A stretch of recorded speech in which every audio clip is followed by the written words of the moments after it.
Bismillahirrahmanirrahim. Assalamualaikum warahmatullahi wabarakatuh. Alhamdulillahi rabbil alamin. Alhamdulillahilladzi bi ni'matihi tatimmus shalihat. Wa asyhadu an la ilaha illallah wahdahu la syarikalah. Wa asyhadu anna Muhammadan abduhu wa rasuluh al-mab'utsu rahmatan lil alamin. Allahumma aftah lana qulubana wa alhimna rushdana wahdina ila siratikal mustaqim. Bapak Ibu hadirin yang semoga Allah rahmati dan Allah berkahi, puji dan syukur hanya milik Rabb kita Allah Subhanahu wa taala. Mudah-mudahan pertemuan iman kita di pagi hari ini selepas menunaikan sholat subuh berjamaah untuk sejenak bertolabul ilmi, mudah-mudahan Allah catat menjadi bagian terbaik, bagian terindah dari amal soleh kita di hari ini. Bapak Ibu yang Allah rahmati dan Allah berkahi, insyaallah di pagi hari ini kita akan memahami konsep Dzul Jalali wal Ikram ya. Dan ini pun dimasukkan oleh para ulama bagian dari Asmaul Husna ya.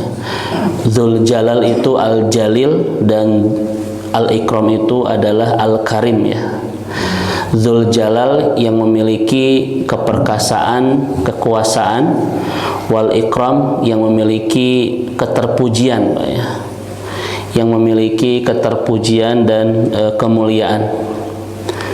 Kata para ulama, nama-nama Allah Subhanahu wa taala itu walillahi tis'ata wa isin isman mi'atan ghaira wahidatin. Kata Nabi bahwa nama-nama Allah itu ada 99 100 kurang 1 Pak.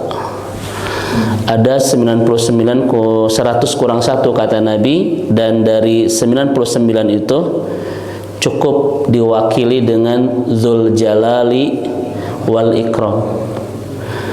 Jadi kata para salafus salih, Dzul Jalali wal Ikram adalah dua nama Allah yang bisa mewakili keseluruhan nama-nama Asmaul Husna.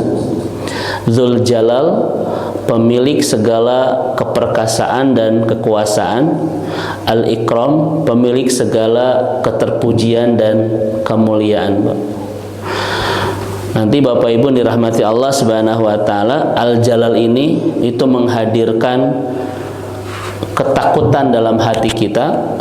Al-Ikram itu nanti menghadirkan cinta di hati kita.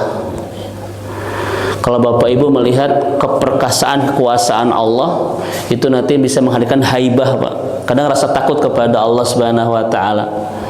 Namun ketika ketika mendengar kalimat Al-Ikram, Allah yang maha mulia, Allah yang maha terpuji, itu melahirkan apa tadi? Cinta kepada Allah Subhanahu wa taala. Baik, bagaimana cara menerapkan konsep Dzul Jalali wal Ikram di dalam kehidupan kita? Mari kita bahas di hari ini Bapak Ibu sekalian. Pertama, Dzul Jalali wal Ikram itu Allah perkenankan di azmalus surah fil Quran, di surat yang sangat indah di dalam Al-Quran, yaitu suratul Rahman. Bahkan terulang 2 kali Bapak Ibu sekalian ya. Pertama di ayat kulla yaumin, kullaman 'alaiha fanin wa yabqa wajhu rabbika dzul jalali wal ikram. Ini di ayat 27 atau 26 ya. Bapak Ibu coba dicek di surat Ar-Rahman. Jadi 26 ya Pak. Segala sesuatu akan binasa kecuali wajhu rabbika, wajah Tuhanmu yang memiliki kekuasaan dan kemuliaan. Kemudian diulang di ayat terakhir di suratul Rahman, tabarakasmu rabbika dzil jalali wal ikram. Ini diulang di ayat terakhir di surah Ar-Rahman. Jadi kalau Bapak Ibu mencari Dzul Jalal wal Ikram di Ar-Rahman, cuma hanya menemukan di suratul Rahman. yang Rasul sebut dengan urusul Quran, pengantinnya Al-Quran. Kata Nabi, likulli syai'in urusun wa urusul Quran ar-Rahman. Segala sesuatu memiliki pengantinnya, dan pengantin Al-Quran itu adalah surat Ar-Rahman. Saya ulang kembali Bapak Ibu, kenapa Ar-Rahman disebut dengan pengantinnya Al-Quran? Pernah kita sampaikan? Kata Dr. Ratib An-Nablusi, yang disebut pengantin itu adalah padanya terkumpul segala keindahan. Ya. Padanya terkumpul segala keindahan. Makanya di kehidupan kita, pengantin itu pasti sedang memakai gaun pengantin yang sangat indah, di hari yang terindah, menemukan seseorang yang paling indah itu pengantin. Saya nggak yakin bapak-bapak ketika menikah itu pakai kaos oblong, pasti pakai gaun pengantin yang sangat indah itu. Maka keterindahan seluruh surat di dalam Al-Quran itu terkumpul di surat Ar-Rahman. Pernah saya sampaikan kepada Bapak Ibu, saya ulang kembali untuk menguatkan, ada 3 keindahan yang kita temukan di surat Ar-Rahman yang tidak kita temukan di surat yang lain. Yang pertama adalah ta'siru fil qalb. Dimulai dengan satu huruf atau satu kata di dalam ayat pertama, tetapi ta'sir fil qalb, memberikan getar di dalam hati, Pak. Apa ayat pertamanya? Ayat pertamanya Ar-Rahman. Aku adalah Tuhanmu yang begitu mencintaimu, Pak. Cuma satu kata Bapak Ibu di ayat pertama, tetapi bisa memberikan efek yang begitu mendalam di hati orang-orang beriman. Aku adalah Tuhanmu yang begitu mencintaimu, Ar-Rahman, Bapak Ibu sekalian, ya. Bukti kedua, kenapa Ar-Rahman disebut dengan urusul Quran, pengantinnya Al-Quran? Karena 78 ayat di surat ini itu menceritakan tentang satu saja. Ini saya sampaikan kemarin Pak di kajian di Jakarta ya, tentang kajian tentang surat Ar-Rahman. Ini kemarin baru pulang jam 12 tadi malam Bapak Ibu sekalian. Karena ada kajian di Jakarta Selatan membahas tentang tafsir Ar-Rahman. Dan ternyata 78 ayat di dalam surat Ar-Rahman ini berbicara cuma satu saja, tentang bagaimana cara Allah mencintai kita, Pak. Makanya kata Dr. Ratib An-Nablusi, kalau Bapak Ibu baca Ar-Rahman seperti sedang jalan-jalan di sebuah destinasi wisata yang sangat indah sekali. Semakin dalam kita menjelajahi destinasi itu, semakin tenggelam dengan segala kepesonaannya itu. Makanya aneh kalau Bapak Ibu baca Ar-Rahman, Pak, rarudet, rarungsing, Pak, itu aneh Bapak Ibu. Kenapa? Karena kita sedang wisata ke sebuah tempat yang begitu indah. Bahkan healing terbaik Pak di semua surat yang ada dalam Al-Quran itu Ar-Rahman. Kenapa?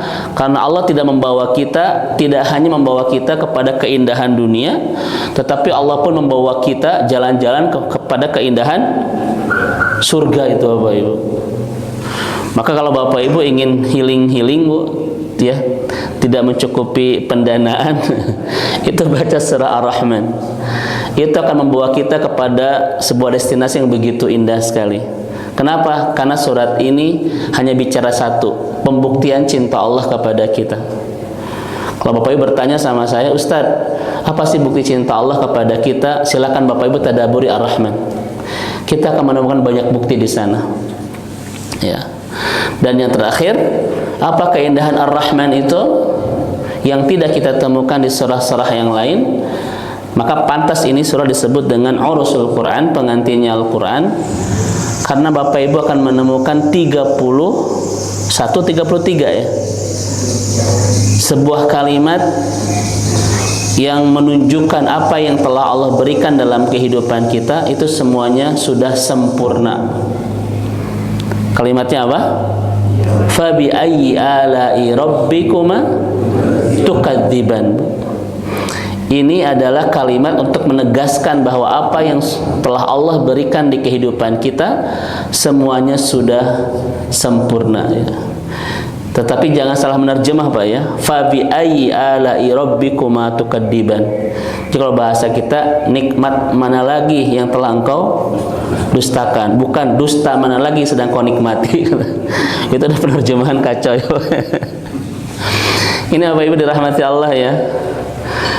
Saya pernah, bagaimana cara memahami ayat ini, saya pernah sampaikan kepada ibu bapak sekalian ya. Sedikit Pak, ini mengulang ya, karena nanti nyambung dengan Dzul Jalali wal Ikram ini. Kalau ada seorang suami Bu itu mengatakan, bapak kurang apa lagi, kan begitu Pak ya. Sok Bu sampaikan, bapak itu kurang apa lagi. Seorang suami sedang tidak ingin bukan sedang menceritakan kekurangan, tetapi untuk membuktikan bahwa apa yang telah dia berikan sudah segalanya Pak. Bu, bapak itu kurang apa lagi. Ini membuktikan bahwa suami itu sudah memberikan segalanya. Pertanyaannya, mungkin gak suami bilang begitu kalau ibu tidak ada masalah? Tidak mungkin, pasti ada masalah itu. Mungkin kurang bersyukur, mungkin kurang taat, mungkin kurang senyum. Banget wae ya. Jazakallah Ustaz.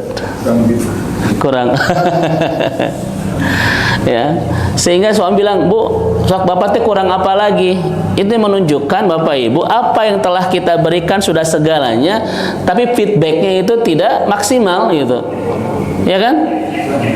Bapak sudah ngasih segalanya, tapi ibunya mesti kurang bersyukur, kurang taat, sampai-sampai muncul kalimat, "Bapak teh kurang apa lagi?" begitu. Ibu tidak boleh menjawab, "Bapak kurang uang, kurang kasep, kurang ganteng." Bukan Bapak Ibu ya.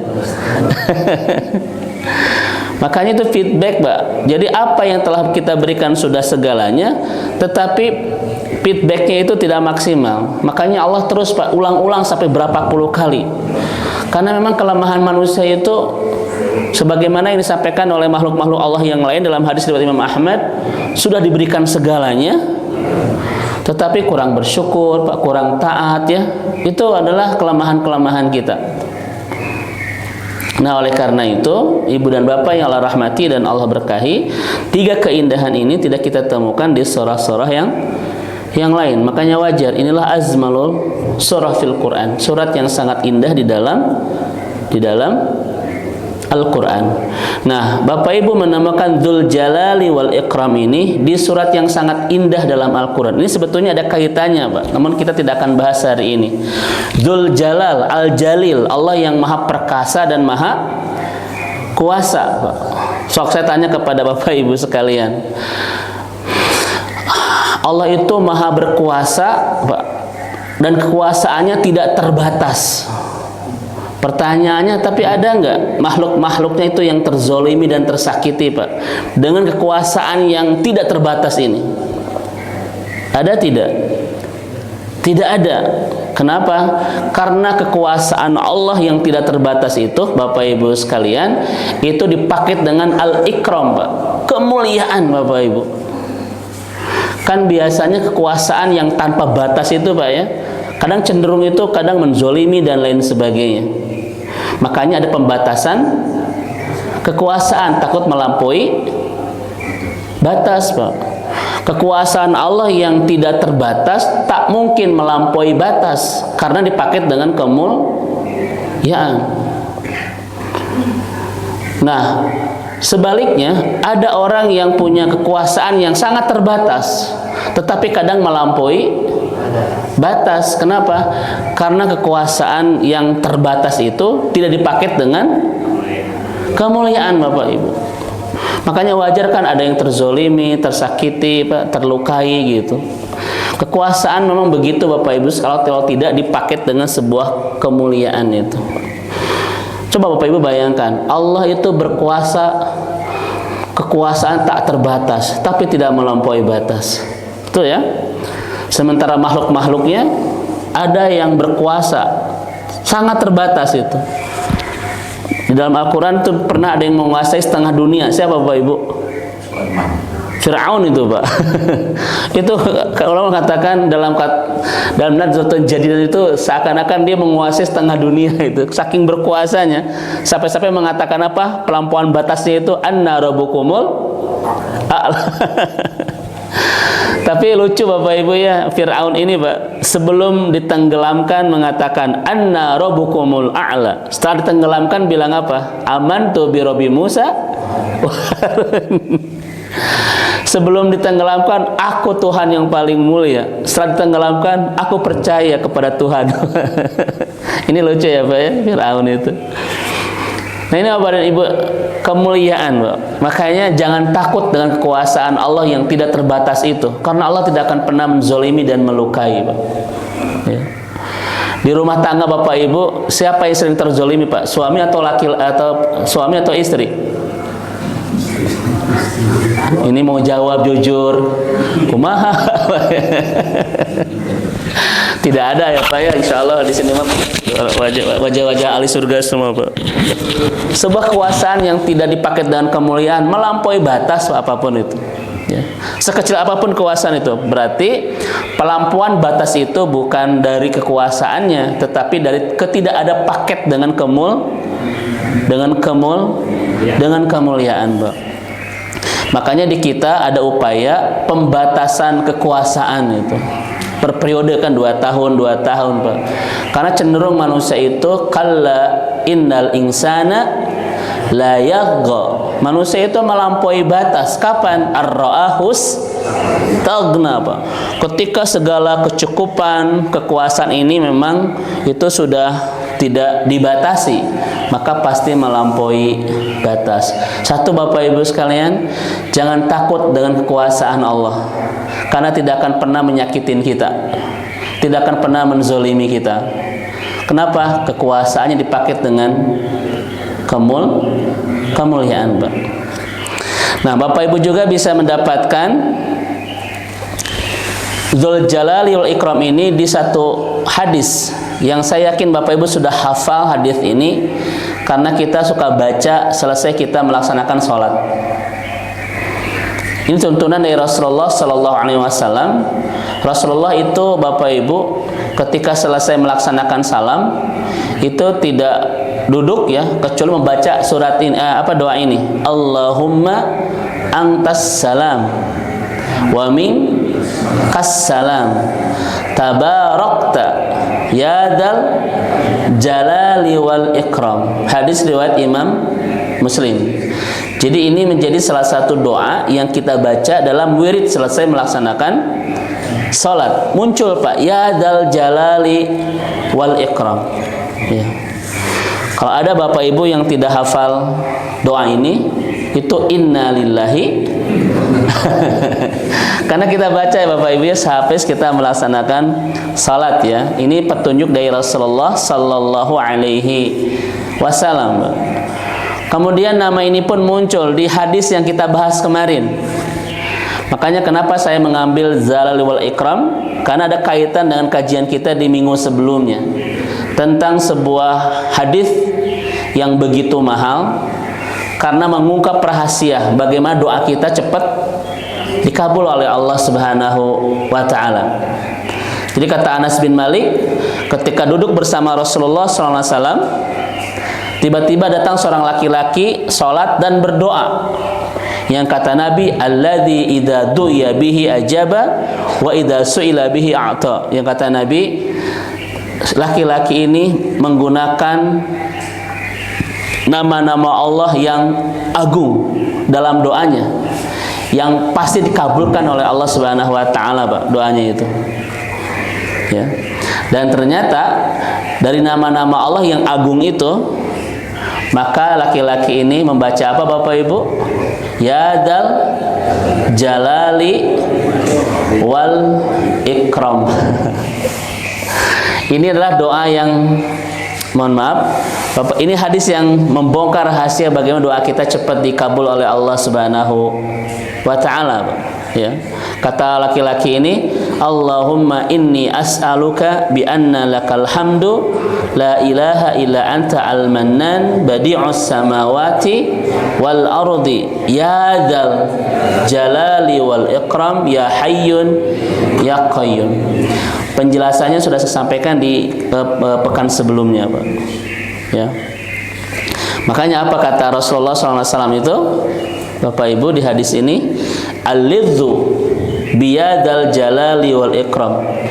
Ketika Anda berdoa, hendaklah banyak menggunakan kalimat ya dzal jalali wal ikram. Hadis riwayat Imam An-Nasa'i dan Imam Ahmad. Coba saya tanya kepada Bapak Ibu, ulang kembali, kenapa kalau kita berdoa ya dzal jalali wal ikram, doa-doa kita akan cepat dikabul? Makanya Nabi menyuruh kita ketika berdoa banyak menggunakan kalimat ini, alidzu biyadzal jalali wal ikram. Kenapa Bapak Ibu sekalian? Ini minggu kemarin atau ketika penjelasan ini sudah agak ngantuk-ngantuk, Pak? Alidzu biyadzal jalali wal ikram. Hendaklah kalian berdoa menggunakan banyak kalimat ya dzal jalali wal ikram. Dan kata Nabi, seorang laki-laki ketika berdoa, ketika mengucapkan kalimat ini, pasti doanya diijabah oleh Allah Subhanahu wa taala, Pak. Yang pertama Bapak Ibu sekalian, ya dzal jalal itu menunjukkan bahwa Allah itu memiliki semua yang kita perlukan. Karena Allah sangat berkuasa. Jangankan keperluan-keperluan kita, langit dan bumi saja Allah ciptakan semuanya. Apalagi sekedar untuk memenuhi kebutuhan kita. Ada nggak kebutuhan Bapak Ibu di luar melebihi penciptaan langit dan bumi? Ada? Tidak ada Bapak Ibu ya. Allah yang menciptakan langit dan bumi adalah Allah yang sangat mudah untuk mengabulkan permintaan-permintaan kita. Kenapa? Karena tidak ada permintaan Bapak Ibu yang melebihi kekuasaan langit dan bumi. Andaikan permintaan Bapak Ibu melebihi langit dan bumi, mampu Allah untuk memberikan? Mampu. Innallaha ala kulli syai'in qadir. Tapi saya percaya permintaan Bapak dan Ibu tidak akan pernah melebihi langit dan bumi. Teng-tengan Bapak sekalian, ya kan? Paling minta rezeki, ya, minta kesehatan, begitu mudah bagi Allah Subhanahu wa taala. Apa kata ulama, Bapak Ibu? Allah mampu menenangkan gelombang di samudra, apalagi sekedar menenangkan kegelisahan hati kita. Allah Maha mampu meredakan curah hujan yang begitu deras, apalagi sekedar untuk menyeka air mata kita, Pak. Allah Maha mampu menerbitkan mentari di ufuk timur, apalagi sekedar menerbitkan kebahagiaan-kebahagiaan di hati kita. Ini sampai para ulama. Jadi kalau bahasa kita apa, cetek gitu ya. Apa cetek itu, Ustaz? Kecil ya, Ustaz. Begitu Bapak Ibu. Ya dzal jalal. Yang kedua al-ikram. Apa arti ikram tadi? Yang maha mulia. Apa bentuk ketermuliaan Allah? Allah itu mudah memberi sekalipun tanpa kita minta, Pak. Kebayang kali Bapak Ibu, Allah punya segalanya dan Allah mudah memberi semuanya. Seorang Bapak Ibu ya, ya dzal jalal, Allah punya segalanya. Wal ikram, dan Allah mudah memberi semuanya. Jadi kira-kira Bapak Ibu yang dirahmati Allah, dengan kedua kalimat ini optimis gak doa-doa kita dikabul? Optimis gak Pak? Kenapa optimis? Satu, ya dzal jalal, Allah punya segalanya, stoknya tidak akan pernah tidak berhabis, Pak. Ya, apapun yang kita miliki stoknya banyak di Allah itu. Al ikram apa tadi? Allah mudah memberi semuanya tanpa kita pinta. Kebayang nggak Bapak Ibu? Allah Maha memberi tanpa kita minta, apalagi yang kita minta. Makanya Bapak Ibu, kata Nabi itu, ud'ullaha wa antum muqinuna bil ijabah. Harus yakin doa kita dikabul. Kenapa?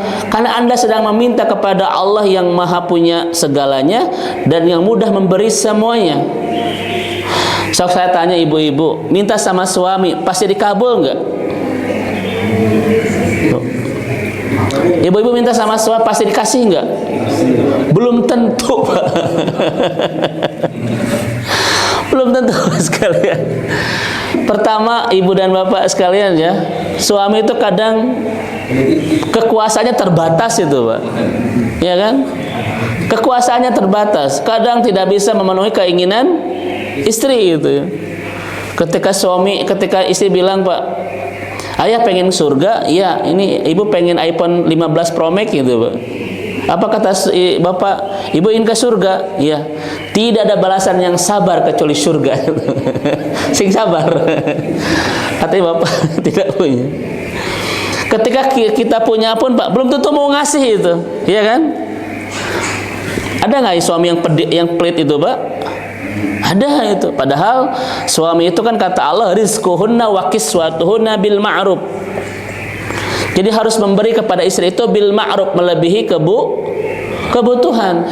Tetapi saya, Pak, menjadi saksi banyak keluhan-keluhan dari seorang istri ketika suaminya itu susah sekali memberi itu. Ustaz, saya tidak dinafkahi sekian minggu, saya tidak dinafkahi sekian bulan, Pak, saya tidak dikasih uang sekian ini. Itu banyak itu.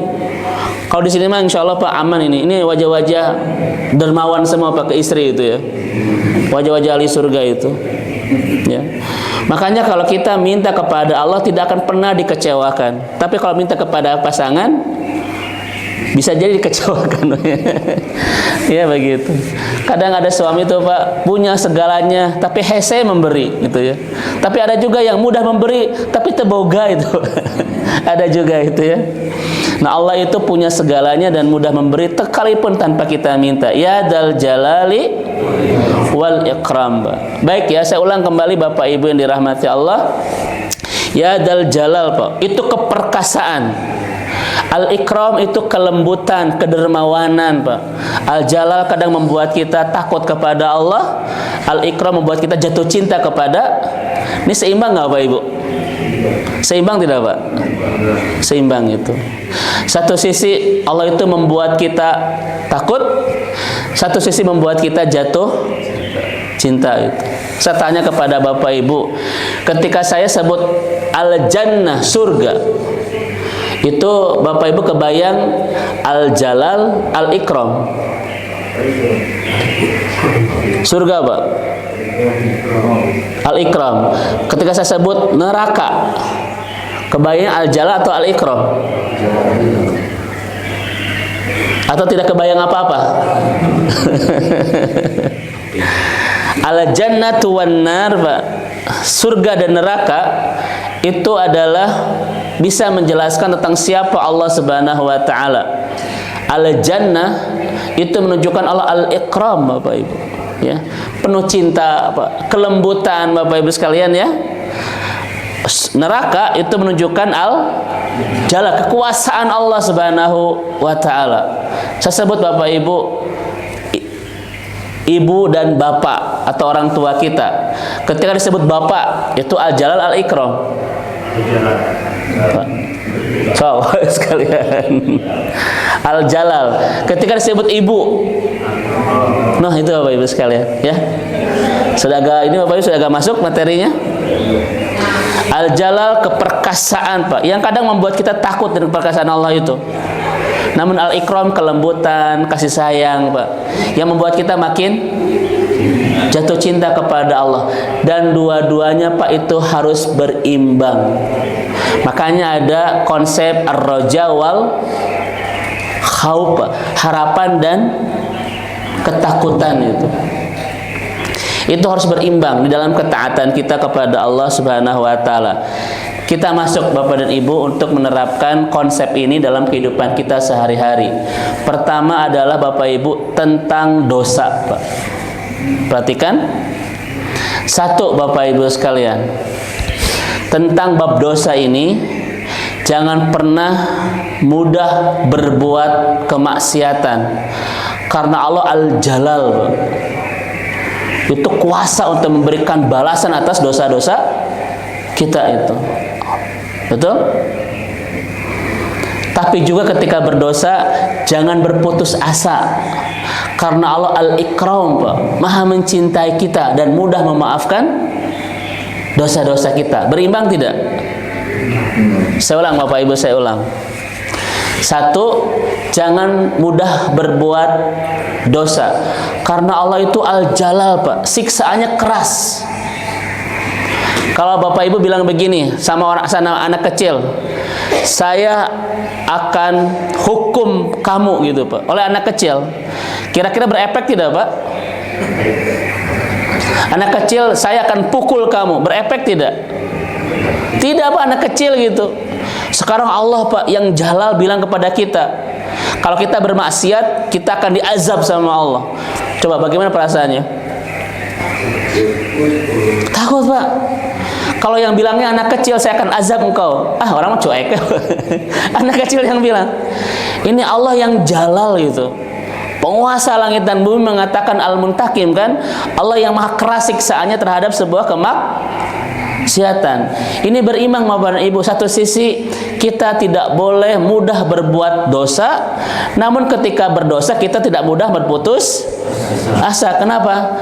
Jangan pernah mudah berbuat dosa karena Allah Al-Jalal. Allah maha berkuasa untuk menyiksa kita atas maksiat kita, baik di dunia maupun di akhirat.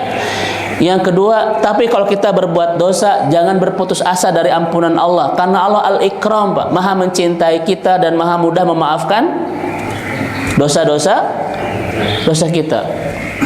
Coba Bapak Ibu, pertama saya tanya, kalau Allah Al-Ikram saja Pak, kira-kira Bapak Ibu mudah nggak berbuat dosa? Mudah. Dan Allah maha penyayang, maha mengerti. Ya.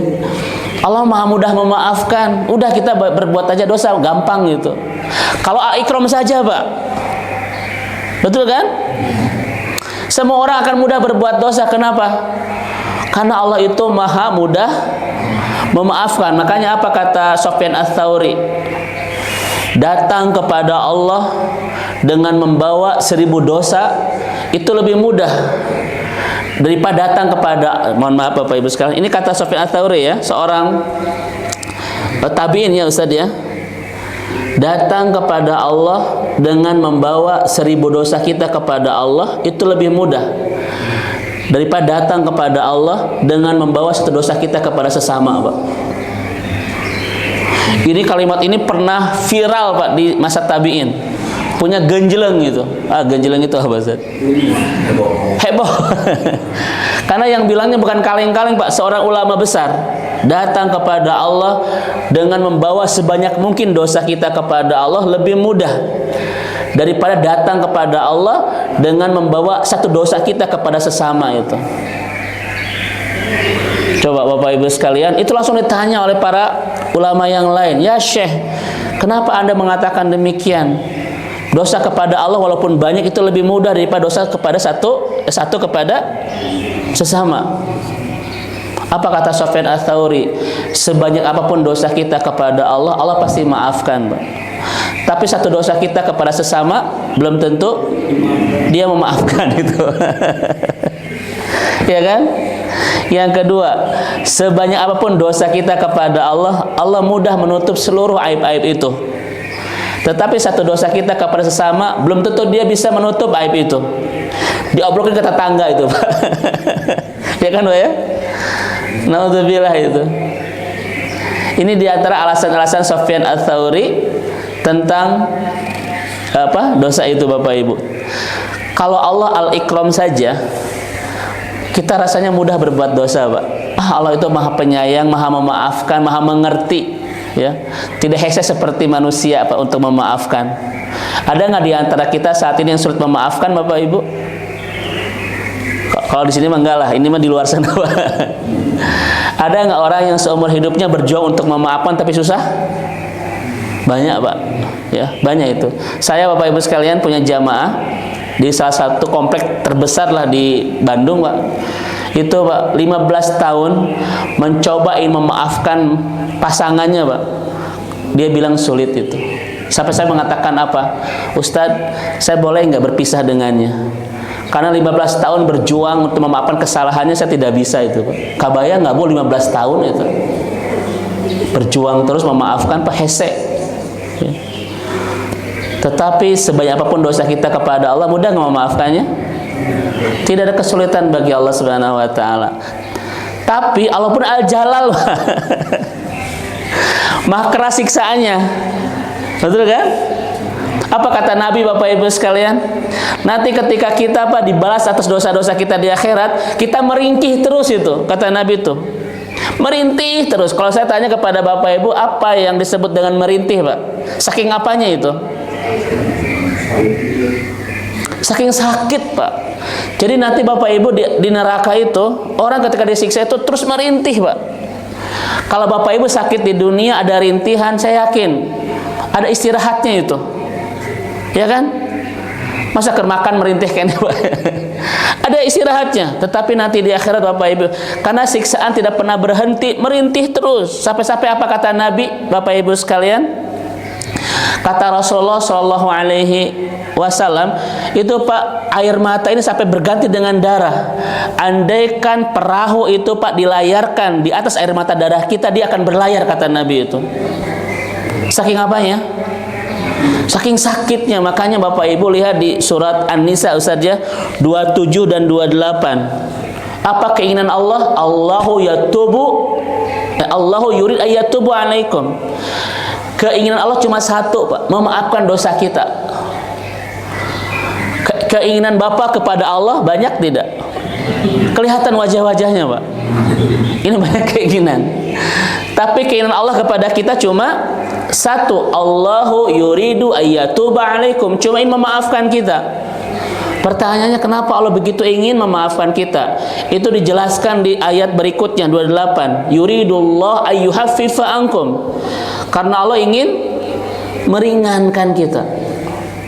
Kenapa Allah ingin meringankan kita, Bapak Ibu? Karena Allah sangat tahu tidak ada di antara kita yang akan sanggup kuat disiksa api neraka itu, Pak. Allah Maha tahu itu.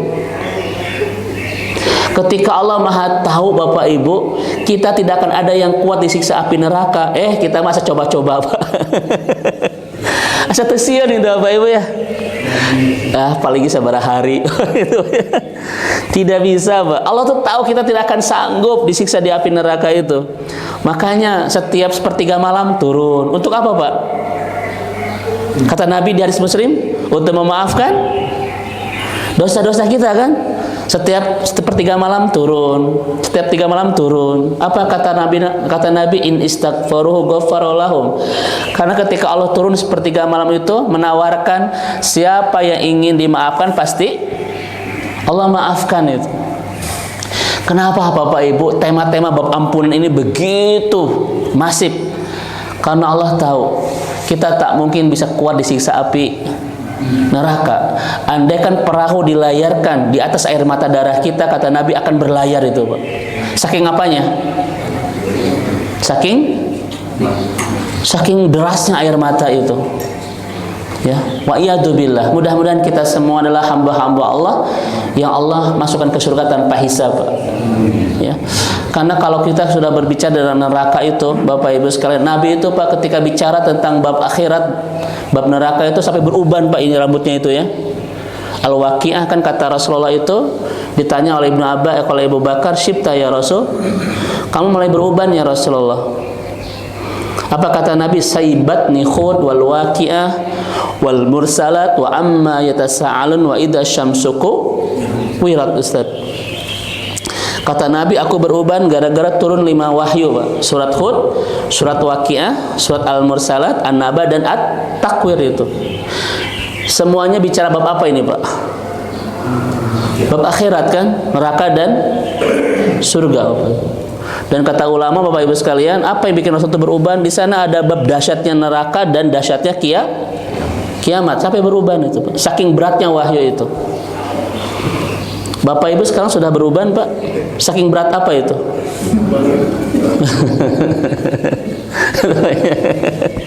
Saya berubah saking, aduh, Masya Allah ya.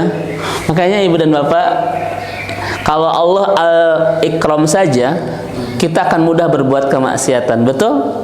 Tapi kalau Allah al-jalal saja, ketika Bapak Ibu bermaksiat, pasti putus asa. Ini Allah memaafkan tidak ya? Ada nggak Pak di antara kita yang kurang percaya Allah itu tidak memaafkan akibat dosa-dosa yang banyak? Ustadz, segenama saya mah bisa dimaafkan. Kan ada gitu, Pak. Kenapa gitu, Pak? Ya dulu saya begini bla bla bla. Segenama Allah berat memaafkan gitu. Ternyata ada orang yang suudzon kepada Allah akibat dosa-dosa yang banyak, seakan-akan Allah tidak memaafkan. Apa kata Sukordowi? Orang yang berdosa kemudian mengira Allah tidak memaafkannya, dia sedang menyempurnakan dosa dengan dosa itu. Karena bersangka kepada Allah itu tidak boleh. Ya Pak ya, kalau saya datang kepada Bapak Ibu untuk minta maaf atas kesalahan saya, wajar nggak saya cangcaya? Wajar nggak Bapak Ibu saya itu deg-degan, saya itu ada rasa sungkan, takut? Wajar. Kenapa? Belum tentu Bapak Ibu itu memaafkan saya. Tapi jangan pernah bawa perasaan itu bersama Allah, Pak. Jangan itu. Kenapa? La taqnatu mir rahmatillah. Innallaha yaghfiru dzunuba jami'an. Allah ampuni semuanya, Pak. Tidak ada yang tidak Allah ampuni itu. Bahkan sebelum kita minta maaf saja, innallaha yarghabu bil afwi wala yusari'u bil uqubah. Allah sudah rindu ingin memaafkan. Sebelum kita ingin minta maaf, Allah sudah rindu ingin memaafkan. Kalau yang rindu ingin memaafkan, kira-kira mudah memaafkan nggak ketika dia minta maaf? Nah itu sekalian. Segala nama Allah mau memaafkan. Nah, abdi mah tos kelas kakap harusnya. Tidak, Pak. Jangan pernah bawa perasaan itu kepada Allah. Andaikan dosa kita sebesar gunung di lautan, ampun Allah seluas samudra, Pak. Jadi ampun Allah itu seluas samudra yang tidak memiliki batas pantai, batas tebing. Artinya tidak ada batas itu. Ini berimbang gini Bapak Ibu. Satu sisi kita tidak akan mudah berbuat kemaksiatan karena Allah Al-Jalal.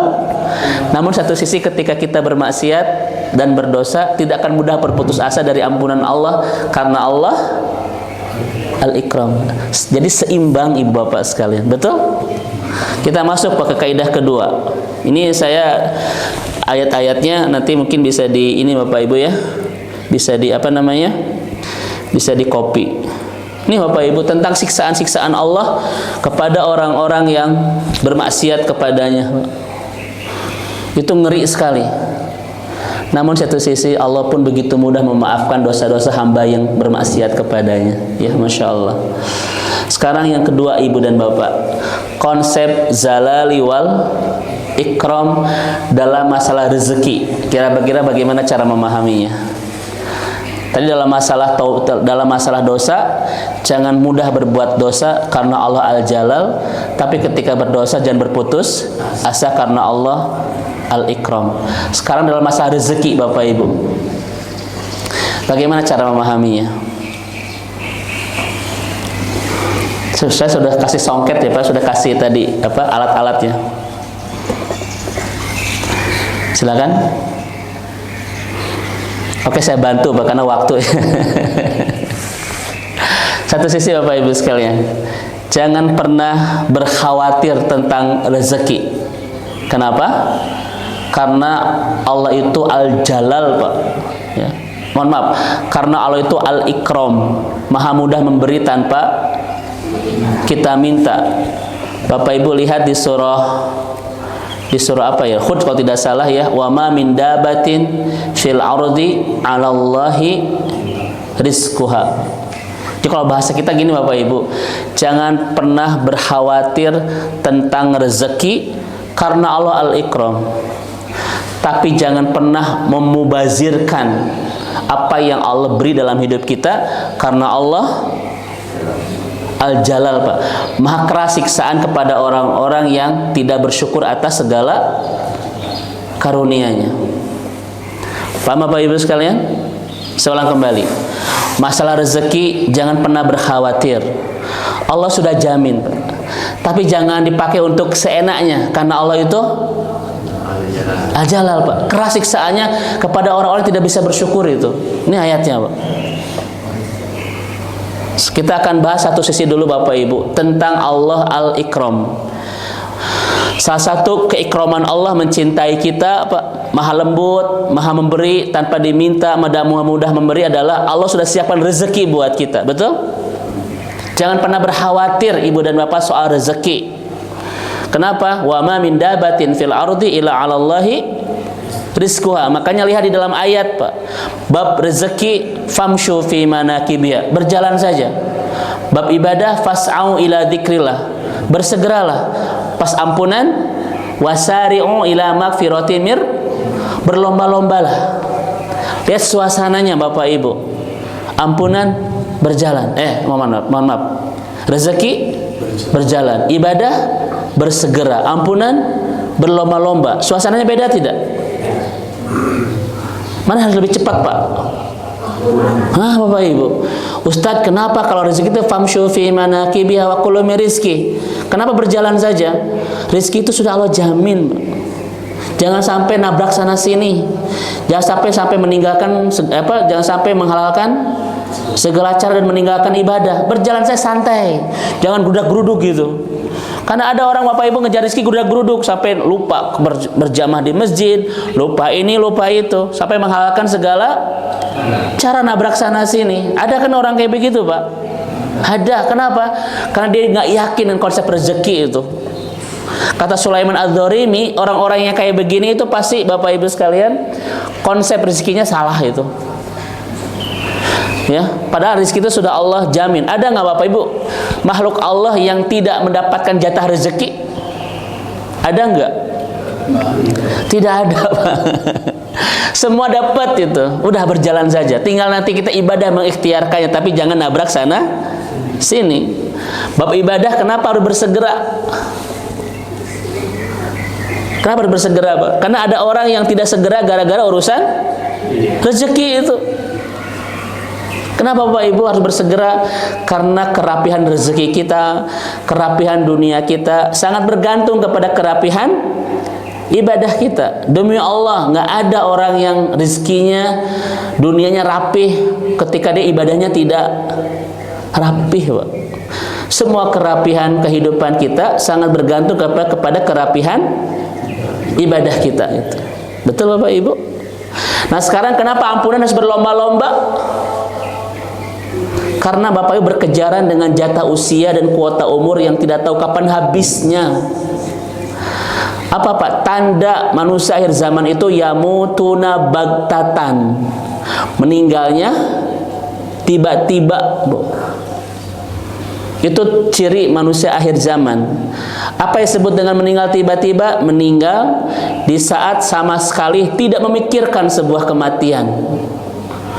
Ketika berpikir nanti mau ke Kapadokia, ketika berpikir mau ke Korea condong gitu, wah gitu Pak, kita gitu tuh, meninggal Bapak Ibu sekalian. Itu namanya bagtatan.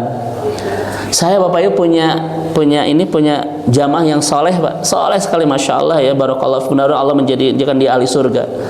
Bapak Ibu jam 7 pagi itu Pak olahraga nyiram tanaman di rumah Pak, nyiram tanaman jam 7 pagi setelah sarapan, bareng sarapan sama saya. Tiba-tiba Pak meleang jatuh, dibawa ke rumah sakit, meninggal. Nggak ada penyakit Bapak Ibu sekalian. Itu manusia gitu, mendadak sekali. Nyiram jam 7 Pak, habis sarapan sama kita, kemudian ngoleang itu apa Ustaz? Ngoleang.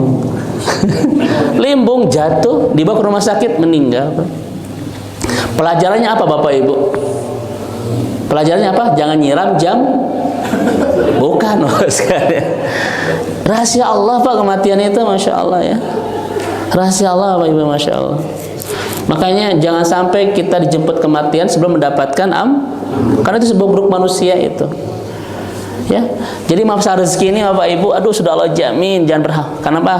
Karena kekhawatiran soal rezeki itu adalah jebakan syaitan. Inna syaitan ya'idukumul faqra, menakut-takutin kita soal kekurangan harta kan. Tapi kalau kita sudah punya harta, jangan Pak ya, jangan sembarangan mubazir. Kenapa? Karena setiap 1 sennya akan dihisab. Allah Al-Jalal itu. Ya kan? Dan Bapak Ibu lihat apa kata Nabi, di akhirat kaki kita tidak akan bergeser. Apa ke neraka atau ke surga sebelum ditanya 4 hal. Dan pertanyaan dari 4 hal itu tentang bab apa? Harta. Dan ini 2 pertanyaannya, kalau yang lain 1 kan? Dipakai apa masa mudamu? Cuma 1 Pak. Tapi bab harta 2. 1, dari mana mendapatkan? Yang kedua, bagaimana cara menggunakan Pak. Itu dua-duanya ada hisabannya. Jadi Bapak Ibu tidak hanya bagaimana cara kita mendapatkannya, tapi bagaimana cara kita menggunakannya. Itu ternyata ada hisaban. Satu sisi kita tidak usah khawatir soal rezeki karena Allah Al-Ikram, tapi satu sisi hati-hati menggunakannya karena Allah itu ya kan? Ini ayatnya Pak, la in syakartum la azidannakum wa la in kafartum inna adabi. Nah ini Pak, ternyata siksaan-siksaan Allah itu baik dunia maupun akhirat itu ada di rizki yang tidak kita bisa syukuri atau tidak bisa kita pergunakan dengan sebaik-baiknya Pak. Masya Allah Bapak dan Ibu. Makanya kata ulama juga mengatakan apa? Kata Yusuf Qaradawi, musibah itu dekat dari anugerah yang tidak bisa kita syukuri. Maka anugerah yang tidak bisa kita syukuri pasti berubah menjadi musibah Pak. Ini ayatnya itu. Ya, Masya Allah Bapak dan Ibu. Makanya satu Pak, Bu, jangan pernah keluarkan apa yang kita miliki itu kalau tidak membawa kita bahagia nanti di akhirat. Tapi kalau itu menjadi jalan kita pulang ke surga, jangan pernah untuk pelit Pak. Sok Bapak Ibu sekalian. Kenapa? 1 sen, 2 sen yang kita miliki itu ternyata semuanya ada hisabannya, dan hisaban harta sangat menentukan masa depan akhirat kita itu. Betul Bapak Ibu sekalian? Makanya lihat Ibu dan Bapak di ayat tentang bab masalah may yuqridullahu qardan hasanah fayudha'ifu lahu ad'afan katsira. Wallahu yakbid wa yabsut wa ilaihi turja'un. Ketika Allah bicara masalah harta, di ujungnya itu ada kalimat dan kepadanya kamu akan pulang. Coba saya tanya kepada Bapak Ibu, kenapa di awal, di tengah bicara bab harta, di ujungnya bicara kepada Allah kita akan pulang? Itu pengertiannya apa Bapak Ibu? Pengertian kata ulama Bapak Ibu, kendaraan terbaik kita untuk bisa pulang ke surga itu memang dunia Pak, harta itu. Semakin kuat harta kita, semakin bisa kita menciptakan banyak jalan menuju surga itu, ya kan? Dengan sedekah, infak, wakaf, umroh Pak, ya, haji. Insya Allah saya akan berangkat umroh tanggal 26 Agustus dan 23 September. Mudah-mudahan di antara 2 tanggal itu bersama Bapak dan Ibu insya Allah. Yuk daftar Bapak Ibu, tidak sekedar amin, mari. Mudah-mudahan Bapak Ibu ya kita bisa berangkat ke tanah suci bersama-sama insya Allah. Semakin kuat harta itu, semakin bisa kita menciptakan banyak jalan menuju surga. Karena kata ulama, faqidu syai' la yu'ti. Orang yang tidak punya apa-apa tidak bisa memberi apa-apa. Makanya kalau ingin banyak memberi, kita harus punya. Sisi yang lain Bapak Ibu, hati-hati dengan harta, ya. Jangan sampai kita pakai untuk tidak menjadi jalan kita pulang ke surga. Kenapa? Karena hisabannya Bapak Ibu itu sangat teliti dari Allah Subhanahu wa taala. Apa kata Nabi? Tidak ada orang yang ke surga yang dagingnya tumbuh dari harta yang tidak halal itu. Nabi ancam demikian, tak mungkin ke surga orang yang dagingnya tumbuh dari harta yang tidak halal. Satu sisi jangan khawatir, namun sisi yang lain Pak, jangan sembarangan itu ya. Karena Allah al-jalal masyaallah. Berimbang tidak Bapak Ibu? Berimbang gitu ya. Ini konsep al-jalali wal ikram. Terakhir Bapak dan Ibu sekalian ya. Ini karena waktu sudah jam 6. Bapak dan Ibu yang semoga Allah rahmati dan Allah berkahi. Ini konsep Allah itu ya'ti bisyiddah wa ya'khud bisyiddah. Allah itu maha memberi dengan dahsyat, juga maha mengambil dengan dahsyat. Ada nggak Bapak orang kemarin itu ada orang yang jumawa sekarang jadi pesakitan Pak? Kenapa? Ya'ti bisyiddah wa ya'khud bisyiddah. Orang itu kadang Allah bawa ke puncak kemuliaan, tetapi Allah jatuhkan di puncak kehinaan itu bisa bagi Allah Subhanahu wa taala. Betul ya?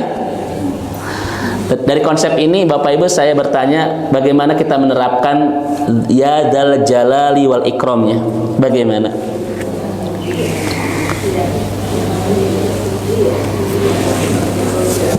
Yuk, sudah dikasih 2 bantuan Pak tadi.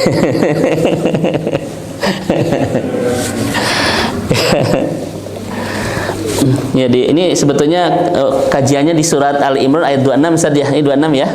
Tentang malikil qulillahum malikal mulki. Ini konsepnya Bapak Ibu sekalian.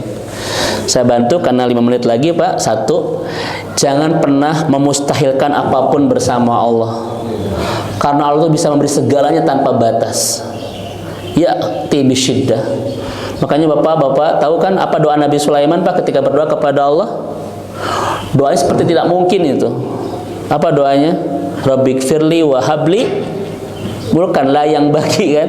Kata Nabi Sulaiman, ya Allah, berikan aku kerajaan yang tidak pernah kau berikan kepada yang lain setelah aku. Ini kan lebay Pak dalam bahasa Indonesia. Tapi Nabi Sulaiman sedang tidak lebay. Kenapa? Karena dia sedang berdoa kepada yang sangat bisa memberi segalanya. Betul kan? Jangan pernah memustahilkan apapun, karena Allah ya'ti bisyiddah, bisa memberi apapun Pak, tanpa batas. Ya. Tapi hati-hati dengan semua itu, jangan dipakai untuk sombong, jangan dipakai untuk apa dan sebagainya. Kenapa? Ya'khud bisyiddah, karena Allah pun bisa mengambilnya dengan dahsyat. Allah bisa memberi dengan dahsyat, bisa mengambil pun dengan dahsyat. Satu sisi, jangan pernah memustahilkan apapun bersama Allah, karena Allah itu maha memungkinkan segalanya. Tetapi ketika Allah sudah memberi segalanya, Bapak Ibu sekalian, jangan dipakai untuk bersombong, bertakabur, ya, karena Allah pun bisa mengambil segalanya. Fir'aun itu diambil segalanya di puncak kesombongan, Pak. Ketika dia mengatakan anna rabbukumul ya kan, diambil segalanya itu, ya, oleh Allah Subhanahu wa ta'ala. Makanya orang yang semakin merendah semakin Allah tinggikan. Namun kalau orang semakin meninggi Allah rendahkan. Itu rumus Pak. Apa kata ulama? Al-ardu aqrabut thoriq ilas sama. Bumi itu jalan terdekat kita menuju langit. Maksudnya apa? Semakin kita membumi, Allah akan semakin langitkan kita. Tapi kalau kita semakin melangit meninggi, Allah akan semakin rendahkan. Makanya lihat Pak, orang-orang yang kita tinggikan itu bisa orang-orang yang merendah gitu. Betul kan? Namun kalau orang sudah meninggi Pak, banyak hati yang mau merendahkannya itu. Minimal lewat doa gitu Pak. Meni sombong, meni apa itu Pak gitu. Makanya Ibu dan Bapak yang dirahmati Allah Subhanahu wa taala, ini konsep ketiga tentang jangan pernah memustahilkan apapun, karena Allah pencipta berjuta kemungkinan dalam masalah kesehatan apapun Bapak Ibu. Karena saya sering berinteraksi dengan orang-orang yang Ustadz mustahil, Ustadz suka begitu, seakan-akan dia tidak punya Allah yang maha memberikan banyak kemungkinan. Tetapi ketika kita sudah di puncak kemuliaan dan sebagainya, dijaga Bapak Ibu sekalian, dirawat, tidak boleh ada unsur kesombongan dan sebagainya, karena Allah mudah untuk mengambil, jaga semuanya itu. Bagaimana cara menjaganya? Bapak Ibu bisa kembali ke hadis Rasulullah Sallallahu Alaihi Wasallam yang diriwayatkan oleh Imam At-Tirmidzi kepada Ibnu Abbas. Jagalah Allah, maka Allah akan menjagamu. Apa kata Ibnu Rajab? Yang disebut menjaga Allah itu Pak, Bu, menjaga perintahnya, menjaga haknya, menjaga larangannya. Selama kita indah menjaga semua itu, Allah pun akan mudah dan indah menjaga semua yang telah Allah berikan di kehidupan kita Pak. Ya, hati-hati Bapak dan Ibu sedang di puncak keberlimpahan, karena Allah bisa mengambil semuanya dengan sangat dahsyat kalau kita tidak menjaganya. Ini Bapak Ibu konsep Dzul Jalali wal Ikram yang bisa kita sampaikan di hari ini. Sebetulnya contohnya banyak, tetapi ini contoh-contoh saja untuk menyeimbangkan bahwa Allah itu penguasa segalanya, tetapi juga Allah itu yang maha mencintai kita Pak. Dengan dua konsep ini kita akan senantiasa berimbang dalam kehidupan ini. Wallahu a'lam bishawab. Ada disampaikan, silakan Ibu Bapak sekalian, saya persilahkan.